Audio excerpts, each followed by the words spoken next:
Salaam Nerds is brought to you by halalshirts.com, where you can find fun novelty gifts for your Muslim friends. While you're at it, don't forget to like, comment, share, and subscribe to our channel. Yo, Salaam Nerds! It's your boy Neebz, aka Watch with Neebz, and I'm here with my boy Jazz, aka Jazzy Djinn. Jazzy Djinn.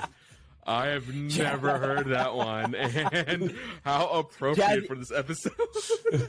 Jazzy Gin and Tonic. Jazzy Gin and Tonic. As a bunch of Muslims who don't drink, it's perfect. I know. What's a gin and tonic? I don't know what a gin and tonic I don't know what it is either. I don't even know how to spell gin and tonic. Well, we got a fun episode for you guys today. We have not one, not two. Actually, no, two guests. We can't count. So you guys have known him. He's been on the show for a while. He's an on again, off again, what you call it, producer. He's been on the show a bunch of times. It's our dude Lone Wolf, man. What's up, Lone Wolf? How's it going? What's up, man? Pretty good. How y'all doing? Well, we're going to need your expertise today because we are diving in to some really difficult conversations about gin. So, but that's not going to come till the end. So we're going to save that for the end. I got you. But what we really want to do is talk to our new guy, Arish. How are you doing? Because you, fun fact, worked on Miss Marvel. Yes. Hi, my name is Arish. I'm an actor, filmmaker based in New York currently. And yeah, it's Walaikum Salam Nerds. You know what? That's amazing. You're the first person to say Walaikum Salam Nerds to our Salam Nerds. No one has said that. Yeah, this is episode 50-something, and for some reason, we've never had that. It's appropriate. Everyone's, it's not just Salam. It is. How to respond. Yeah. No one is getting the sunnah for like saying Walaikum Salam. Yeah. Oh man! So tell us a little bit about what you did at the at Miss Marvel. What were you doing? What was the experience like? Well, without saying any much, but I basically last year I was in Atlanta. I was in Atlanta, living in Georgia, and I'd been there for 12 years.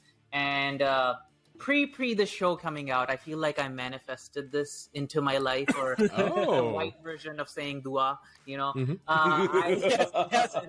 It's the white girl version of saying dua. It's the white girl version of saying dua, exactly. So many years ago, I made this YouTube video. You won't find it, so don't Google it. It was called why Miss Marvel should be made into a movie. And I just felt like at that point, none of this conversation was happening. You know, the comic books were there.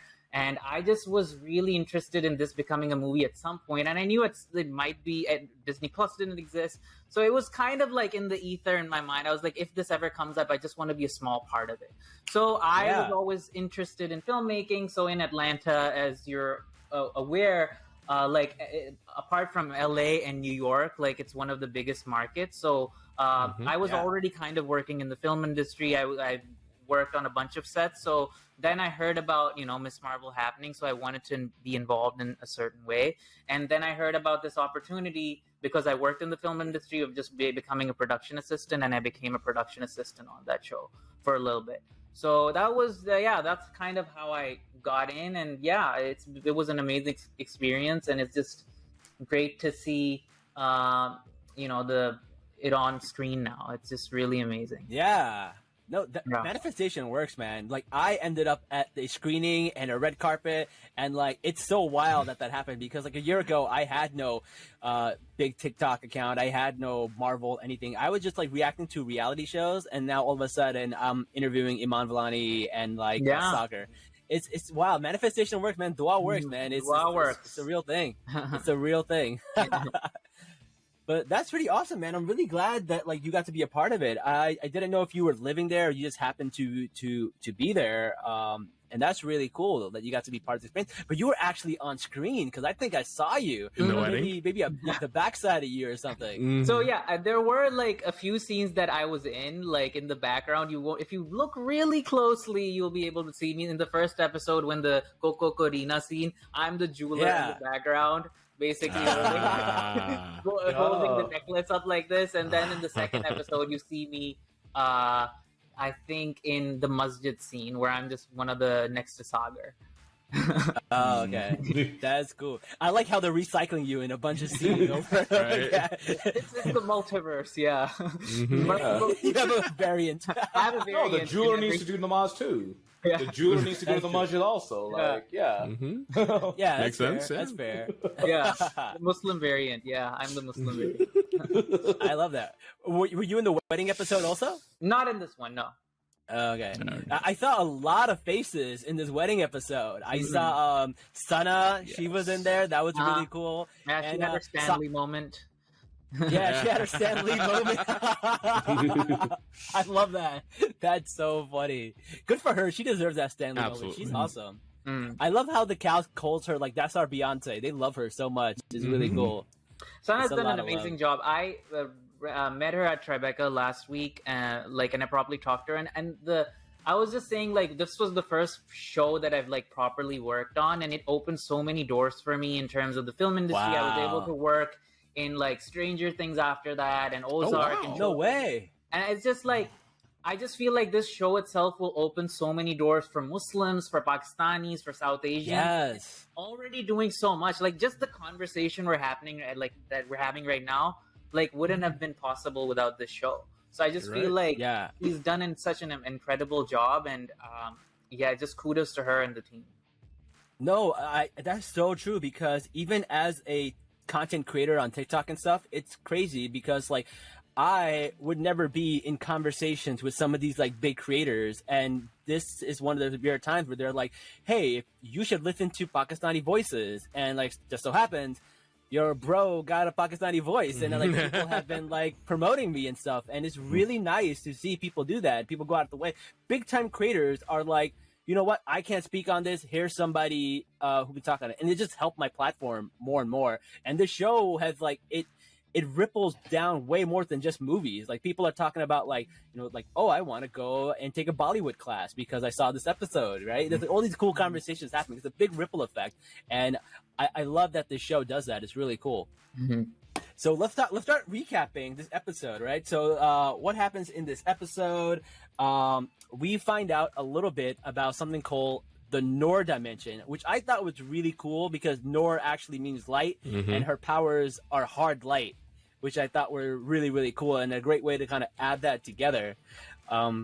And then we're not going to talk about the Djinn part yet, but I did like the way they set that up. And then like poor Kamala's like, oh, you guys are here to protect me. Yeah, I thank you. Plot twist. And plot twist. And it's one of those reasons where like, can we trust these people? Because we knew Kamran was a little sus. We knew he was a little sus, but we didn't know where everybody else was going. Team Bruno. What were your thoughts on these clandestines? Not mentioning the Djinn part, but just everything else about the clandestines.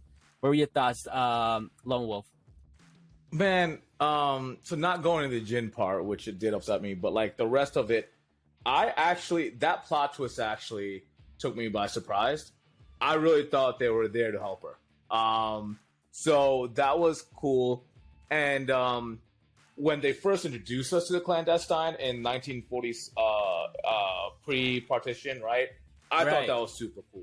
I thought that was really amazing. Cool. And then the actress who was actually playing yes, Aisha, I was like, I was like, whoa. So yeah, like things like that. I was surprised by that. Leaving the Djinn part aside, I think the clandestines was cool.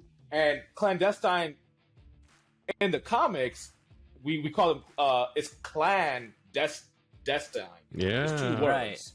Right. Yeah, 2 words. Yeah. So that was a little cool, like, because I didn't see that coming because I thought she would be more towards the Kree, right? But the fact that they put clandestine, which is such an obscure comic, it's almost like Guardians of the Galaxy first came out, right? No one knew who that was. That's such an obscure comic, right? It's such an obscure comic that, like, did y'all really just add these people in? So it was pretty cool.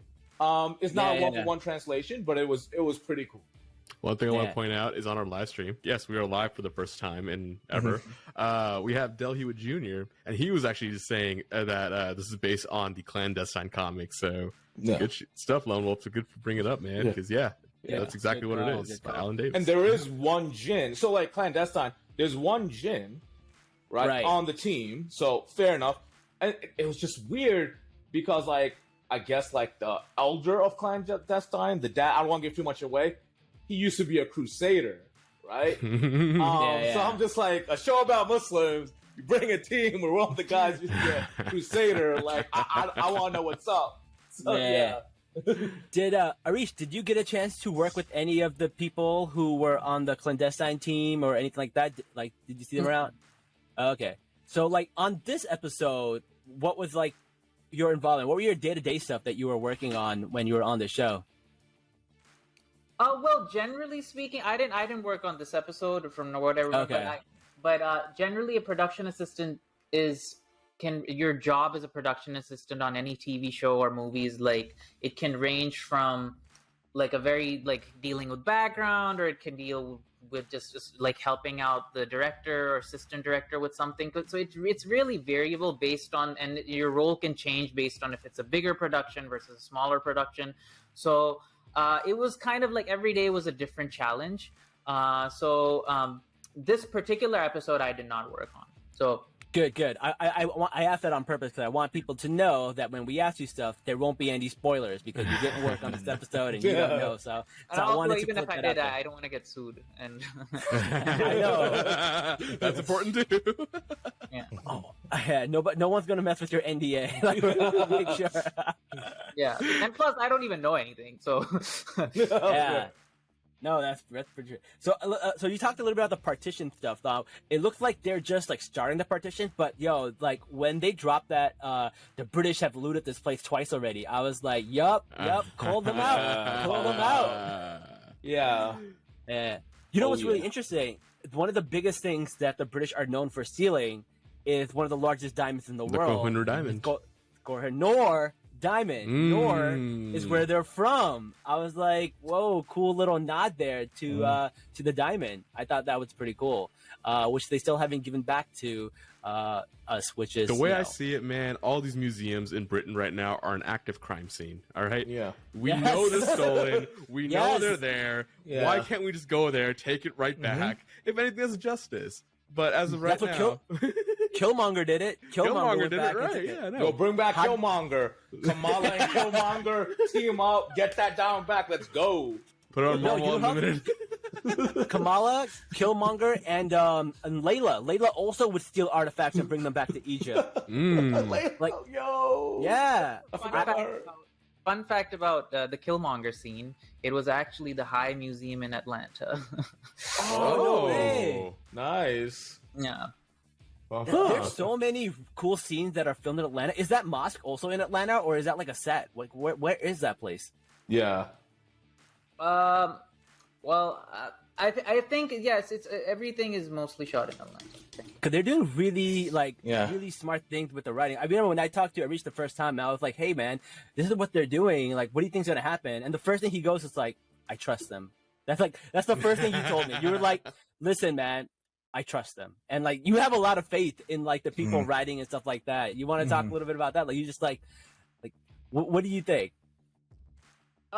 Just based on like what everyone's who's worked on this production, I just feel like they took a long time, like, you know, doing the research, and they, you know, including like just like, for example, just the artwork itself, right? It's like, you're familiar with Shezil? Like, I've had her post for years. I follow her on Instagram. Oh, yeah. This one right here. Like, just that in itself is like indicative of that they've done their research, and they really tried to highlight Pakistani culture in a very good way, an authentic way. And I just think I just feel like we're in good hands. So inshallah. Since you mentioned Shezil, I'm gonna drop her Instagram handle here. That's SHEHZILM,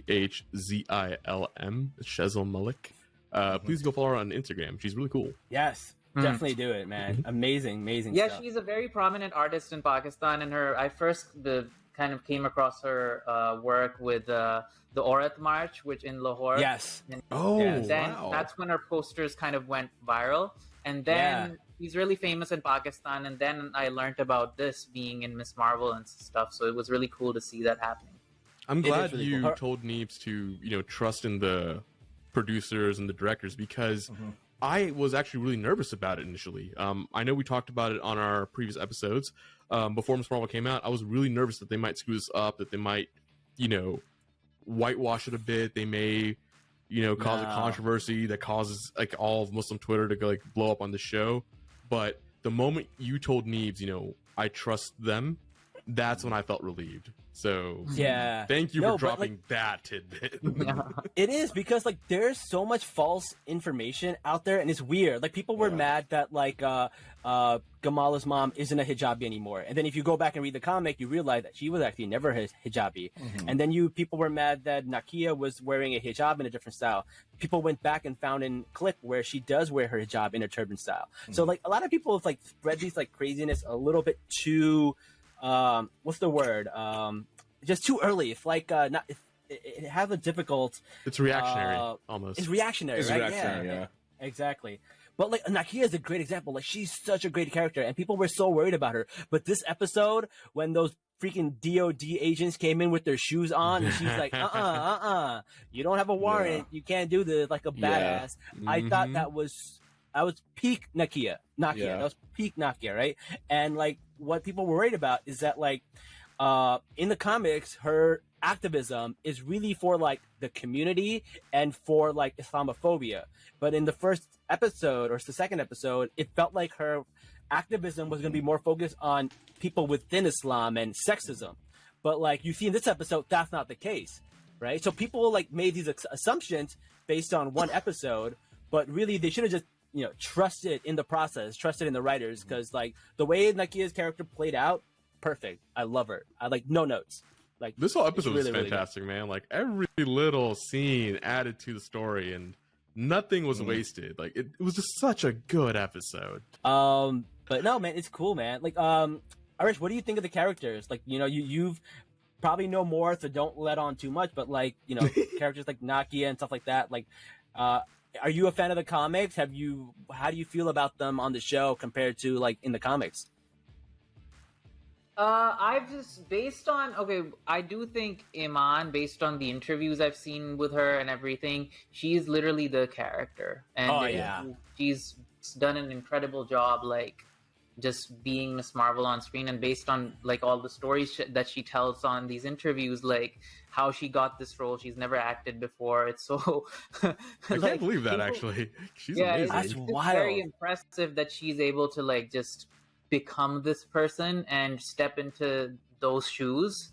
So I think and everyone on screen like is, I feel like, perfect for the role. The guy who plays Kamran, I knew him from before because I'd worked with him on Indian Sweets and Spices. So when Indian Sweets and Spices was a movie. It's on Hulu now, and it's a coming of age film about this Indian American girl. And then so he was the lead in that film. So when he got cast in this, I was just like, he's perfect for the role. So again, everything that they're doing, I feel like is, has been excellent. And I feel like it just matches the characters so well. I like what they're doing with his character, even though it's very different from the comics. Because in the comics, he's like plain old bad guy. But in this, he has a little bit of a redeeming quality. Like he actually cares about Kamala. Yeah, he's got that gray area where you're like, what's his angle? Is he a good guy? Is he a bad guy? Is he going to help? I don't know. What do you guys think is going to happen with Kamran? What are your thoughts? Do you think he's going to like help Kamala, or he's going to just go in and be part of the clandestines? Arish, you can't comment on this one. Because that sounds like an NDA breaker. I mean, I feel like there is in these communities a lot of enmeshment issues, like with mothers and eldest sons, right? That child enmeshment, mother enmeshment issues. I forget what the psychological term is. So this is literally like a Desi child going up against his mom, right? Like a son going up against him. So like, I'm guessing he's the eldest because like that's her only son. So I wonder if the show Mother Enmeshed Man, right? Mother Enmeshment. So I wonder if if there's gonna be some commentary about that. I mean, So, there is like yeah. that whole thing of like Yeah. Pakistani men being like mama's boys, right? Yeah, And, exactly. That's what we're getting at. I didn't want to say it that way. So I was using the proper psych terms, mother enmeshment, yeah. and stuff So like that. So yeah. Okay, you can say it, might man. go that direction. Okay. Can I Yeah. talk about the imam for a second? sure. Yeah, go for So it. Go for Imam, what he said, good is not something you are, good is something you do. That is Yes. something that's G. Willow Wilson's line in issue 5 in Miss Marvel. If Right. you could go back that far. What do you call it? No one actually says that. That's what Kamala is thinking. And that is what, the Imam says, right? And I guess this goes to my second theory on what's on the ban, right? The Surah Rahman ayat 60 says, is there any reward for good other than good?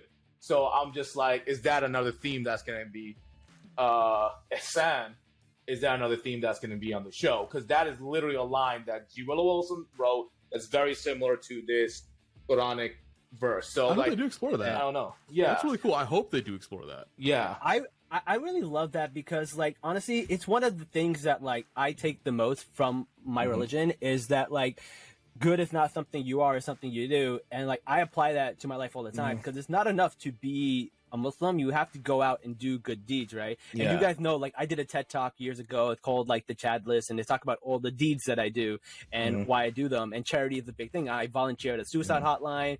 I volunteer at a soup kitchen, and like you have to be able to leave this world better than you found it, right? And you have to do that by doing good deeds. And like we as Muslims are judged on two things: our faith and our deeds. Yeah, right. Like you need both, and your deeds are just as important as your faith. And a lot of people think that like I follow the religion, I pray all the time, but I don't do anything good for humanity. And like you're not a good person. You might be a good Muslim, but you're not a good person if that's all you're doing, right? You got to be a good person, and being a good person is what you do. And I love the fact that this show kind of has that theme because it's the central theme, and no other superhero has this theme. It's like she has her own. With great power comes great responsibility, and honestly, I like this better. This is a better version of that. yeah. Oh yeah. Oh, this is definitely the Spider-Man story all over again because the MCU Spider-Man isn't the teenage hero who has to deal with everyday life. He got the Tony Stark scholarship. Only in the end of the last movie did we actually get the Spider-Man from the comics who has to deal with real life, right? Yeah. This is the Spider-Man, Batman Beyond. This is the actual teenage hero who has to deal with everyday life, from parents to school to her religious community, maybe paying bills in the future. I don't know. Hero for a new generation. I love it. Yeah. I don't know, man. But Arish, what do you think about that line? Like, how did that affect you, and how you feel about it, and like your culture and stuff? Like, what's your take on that? I just feel like generally Muslims are, have been demonized in Hollywood for a long time, and especially if you heard of an imam being in like such a big production, you'd be like, oh, this is probably gonna be a radical imam, and like, he's gonna be like have some links to Al Qaeda or something. Yeah. Like, and seeing late like have this imam character who's so gentle and has like lines like that. It's so nice to see. It almost feels like seeing Omar Suleiman. Yes, He's very calming. You're right. Yeah, and it's just nice to see that on screen once, because we've been exposed to. I mean, we have been exposed to people like this, but I feel like the broader world hasn't. And it's just awesome to see. So and I like how. I'm looking forward to when non-Muslims can quote a Muslim imam. That'd be cool. That'd be cool. That is cool. I love that. No, those are facts, man. I love this imam, and like he brings a sense of gentle masculinity, which is something you don't see, and it's really, really nice, and I appreciate it because he's so nice. He's so caring. When he talks to Kamala, he has so much patience and stuff like that. He's not like, you shouldn't do this, you shouldn't do that. He's not constantly telling her to wear a hijab, right? He's not a haram police, right? And even Sagar isn't haram police. Like Sagar is very strict, but he's not there telling people what they should and shouldn't be doing. which I love that. You know, Muslims who are very strict in their religion, but they're not going out policing people or using the word advising to weaponize like what other people should do. Actually, speaking of advising, can we talk about the dad there right before the wedding scene? We was talking with Sagar about how he's being courageous for choosing love. I literally cried at that scene, man. It was so cathartic for me. Like I was like, oh my god, where has this been my whole life? But not only that, but he's like telling him how he's like unapologetically Muslim. He wears shawal kameez in the middle of Jersey City, walking around. Like honestly, like one of my biggest internal racist like things that I dealt with as a kid was like seeing my classmates in shawar kameez. Like if I would wear shawar kameez for Eid and then we go to a Dunkin' Donuts and I run into somebody in school, like that would terrify me. And the fact that like he does it like unapologetically, it's such a great testament to like his character, and I love that they brought that up. It's really cool. It's interesting you say that because when I was in high school, we actually had like a Desi day where like all of us would dress in shawar kameez, even like the non-Desis would dress in shawar kameez. Oh, really? Yeah, like we had like my boy Parker Ginther, he would dress up. Like he was all about it. And so it's interesting to hear that you were afraid, but like just a few years later, when I was in high school, we had this total shift then. I wonder when that started now. This is fascinating. I don't know. I love it. But speaking of like fathers and giving like, you know, advice, what about the bathroom scene with the mom, right? That was really powerful too. Yeah. She talked about how she came to this country. She didn't know anybody. She was so alone, and she found community in her mosque, right? And she found like people, and she focused on her family and like how scary it was. Like I love that because almost like all of our parents can like relate to that. That's so relatable to all of us. Arish, any thoughts on that? I just feel like, again, going back to what I was saying earlier, like I just in the past, like all the characters that we've seen, especially like in games of strict parents, they haven't been nuanced, and they haven't like had. I feel like the mom character in this entire series is very nuanced, and there's a specific reason for her to be the way she is, and it's. I think they're just doing a really good job with presenting like the humanity of South Asians and Pakistanis and Muslims, and they're doing it in a very good way. So, and every episode you kind of see that more and more. Yeah. No, I totally agree. I love Moniba Auntie because her family story is my family story from both sides. So like both sides of my family had to leave India and came to Karachi, right? And then like my family story, we came to America. I had no cousins here. Like from my mom's side, they weren't even born yet, my cousins, and like my uncles were in different cities. So we were in New York, and my uncles would be in like West Virginia and Texas. So like I want to say like up until my tween years, right? The only extended family I had was the Muslims. So for her to say that spoke to me. Like I got emotional. I'm getting emotional right now, right? Yeah, so like I really love that scene. Like Moniba Auntie's story is literally like my family story. So yeah. And all the people shitting on her, like, I don't care, man. She is fantastic in that role. Yeah. Like, honestly, my favorite character might be her at this point. Yeah. Honestly, I feel that way too, almost. Like, he's really, really good, man. Like, there's so many good characters to pick from. Like, the dad is amazing. Moniba Auntie is amazing. Nakia is amazing. I love Sagar. Kamala is amazing. Brian is okay. Brian.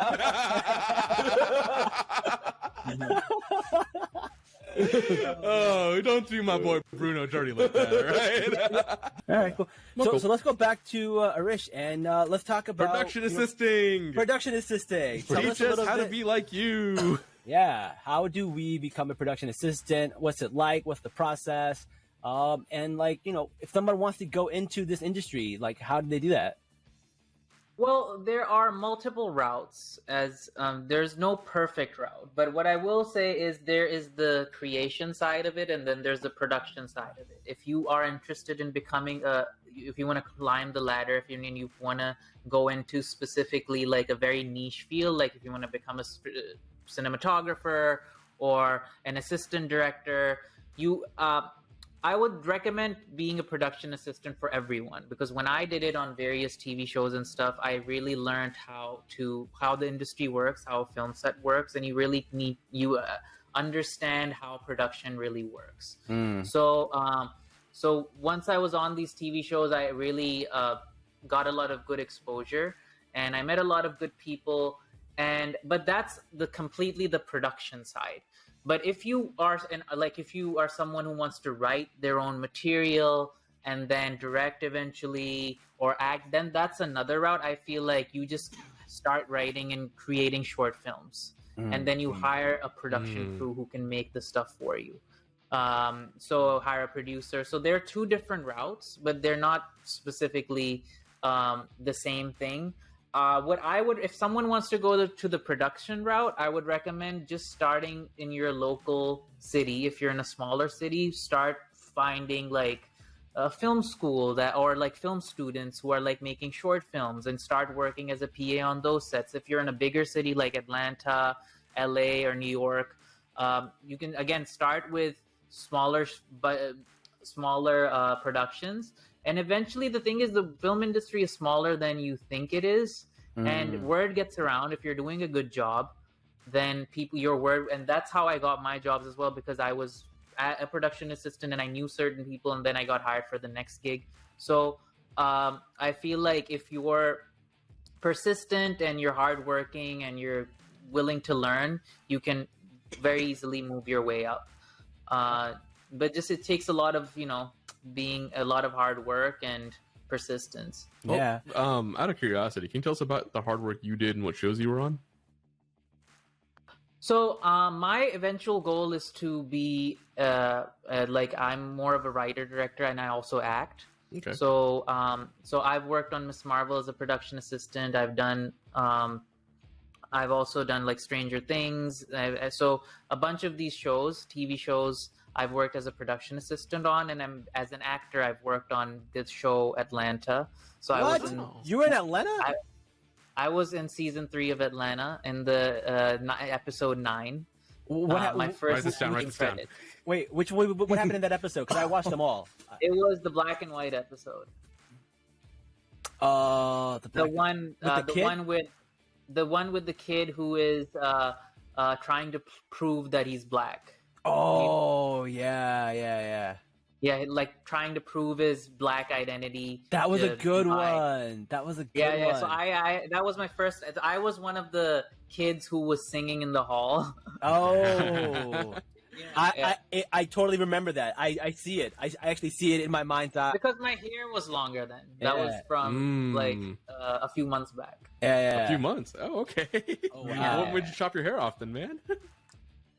I just kind of got sick of brushing it every day. Okay, you're like me. I did the same thing. I'm just growing it finally for the first time. Yeah, I'm gonna grow it out again. Who are some of the who are the coolest people that you got to meet? Like, because you seem like you've been on a bunch of shows and you've probably met a lot of cool people. The coolest one related to Atlanta was Donald Glover. He was directing that episode, so it was just kind of really surreal working with him. Wow. Because and plus my role was a singing role, so just having your first role be singing in front of Childish Gambino, that's very no pressure. Like, it was really nervous. I was like, I don't want to mess this up, but it was honestly. It was just happened at the right time, and it felt like I was about to leave Atlanta, like in a few weeks. I'm about to move, and like the fact that I got to like star in the show Atlanta, right before I left, it just felt like the right ending. Yeah, appropriate. Perfect, man. Cool little swan song to your career in Atlanta. That's awesome. Yeah. So your goal is to become a writer-director now?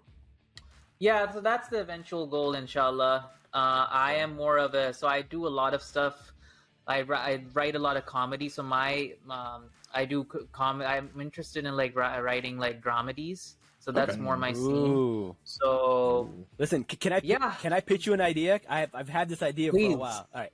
Yes. I would love to do a mockumentary movie about like a Muslim Bachelor, like the reality TV show Bachelor, but a Muslim version of it. A mockumentary. I think that would be so funny, bro.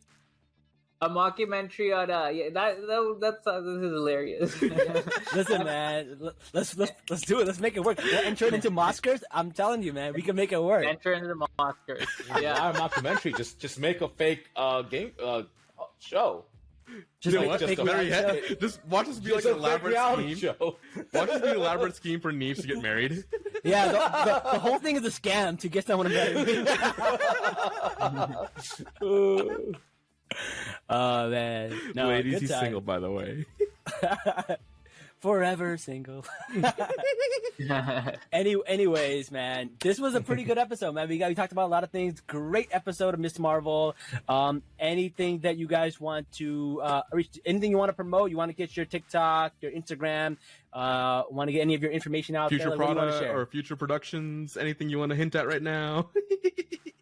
I'm Let's see what's happening, but you can follow me on social on Arish Jamil. It's like Arish, like Irish with an A. Oh, easy. Jamil JMIL, and my handle is generally the Arish J. So you can follow me on TikTok or Instagram, and where I usually post all of my stuff. So yeah, That's cool, keep man. an eye out. And you do stand up My- too, right? I think I saw you do stand up once.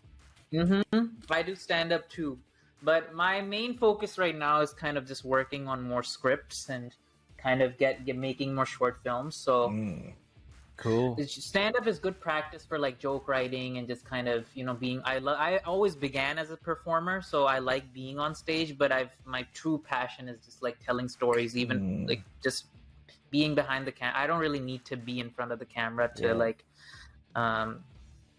that's not my ultimate goal. That's cool. Like I don't like being in front of the camera. I like talking to people who are on camera. Like I don't want to ever be famous. I want to be famous adjacent, right? I just want famous people to know who I am, and I don't care if the rest of the world knows me, as long as famous people know who I am. So like that's what makes me happy. Yeah, that's how we know. Arish gonna be famous one day, and he's gonna be like, oh, I know Neebz. He and I won't go way back to like 2000. And I'm gonna be name dropping you like so much once you're famous, because like that's all I do. I'm a notorious name dropper. Oh man. That's the end of part 1. Check back tomorrow for part 2. While you're at it, don't forget to like, comment, share, and subscribe to our channel. We are on YouTube, Spotify, Apple Podcasts, and iHeartRadio, and more.